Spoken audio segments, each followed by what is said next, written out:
বাইরে বাতাসের তীব্র গতিবেগ থাকলেও ঘূর্ণিঝড়ের কেন্দ্রস্থল থাকে একেবারে শান্ত। কখনো কখনো সেখানে দেখা যায় একেবারেই মেঘমুক্ত পরিষ্কার আকাশ, তাপমাত্রাও থাকে স্বাভাবিক। রহস্যময় এই ফরমেশনকে ডাকা হয় ঘূর্ণিঝড়ের স্টেডিয়াম ইফেক্ট নামে, যা হারিকেন মেলিসার কেন্দ্রপৃষ্ঠে দেখা গেছে। মার্কিন এক অনুসন্ধানী বিমান ঘূর্ণিঝড়টির ভেতরে ঢুকে ধারণ করে এনেছে এই দৃশ্য। অদ্ভুত এই ঘটনার নেপথ্যে কাজ করে বিজ্ঞান। হার্টের যত্নে বিশ্বসেরা ক্যানোলা তেল এখন বাংলাদেশে।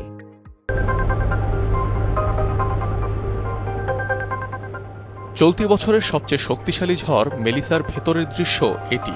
বাইরে যখন ঝড়ের তাণ্ডবে সবকিছু তছনছ হচ্ছে, তখন এমনই অদ্ভুত শান্তরূপ এর ভেতরে।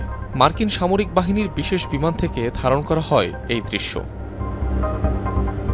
হারিকেন মেলিসার যে গঠন, তার নাম স্টেডিয়াম ইফেক্ট, যা কেন্দ্রভাগে দেখা যায়। আর ঝড়ের এই কেন্দ্রস্থলকে বলা হয় আই বা ঘূর্ণিঝড়ের চোখ। একটি ঘূর্ণিঝড়ের সাধারণত কয়েকটি অংশ থাকে, যার মধ্যে কেন্দ্রস্থল বা চোখ এবং এর চারপাশ ঘিরে রাখা চোখের প্রাচীর বা আইওয়াল অন্যতম। চোখ অংশটি এর চারপাশের প্রাচীরের তুলনায় অপেক্ষাকৃত শান্ত এবং পরিষ্কার। এখানে বাতাসের গতি থাকে খুবই কম, কিছু কিছু ক্ষেত্রে তা ঘন্টায় 24 কিলোমিটারের বেশি হয় না। মেঘমুক্ত অংশটির তাপমাত্রাও থাকে প্রায় স্বাভাবিক।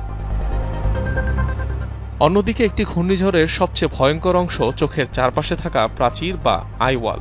এখানেই প্রবাহিত হয় সবচেয়ে শক্তিশালী বাতাস, বৃষ্টিপাতও হয় সবচেয়ে বেশি।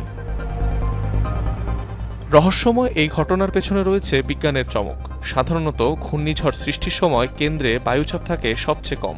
চারপাশের উষ্ণ আর্দ্র বায়ু সেই নিম্নচাপের দিকে ধেয়ে আসে, ফলে ঘড়ির কাঁটার বিপরীতে প্রবাহমান বাতাস ওপরের দিকে উঠে যায়।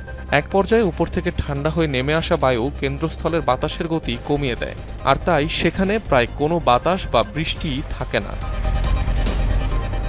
ঠিক এ কারণেই ঘূর্ণিঝড় আঘাত হানার সময় হঠাৎ করেই কিছু সময়ের জন্য শান্ত অবস্থা বিরাজ করে, কিন্তু পর মুহূর্তেই বাতাসের তীব্রতা আবারও বেড়ে যায়।